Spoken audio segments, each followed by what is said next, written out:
adansan iti pa nakasubli dagiti ambulant vendors dito dati da nga pwesto mo? When isumit ket ti recommendation ko kumade jay pinakaisublida tapno no handmet nga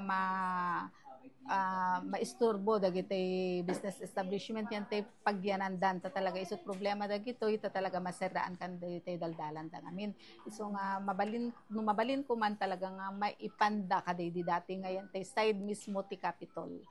Yan deta yan ti Capitol iso nga nai-transfer da pay laeng iso nga nagsinukat da bale nagsinukat da kaday di tricyclean deti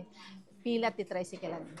balin nga maisublida ko man tapno na plus tar damit laeng ti damit nga talaga nga kas JD nga dada bangi rin mas nga napimpintas pa siguro no kwanti pinagyan ti traffic kasi dagiti mapan ag-deliver yan ti business establishment ti bangi rin at daya adda nga DJ ti makaisturbo no kwanta no addadan medyo narigat da nga min nga makapark dagiti no kwan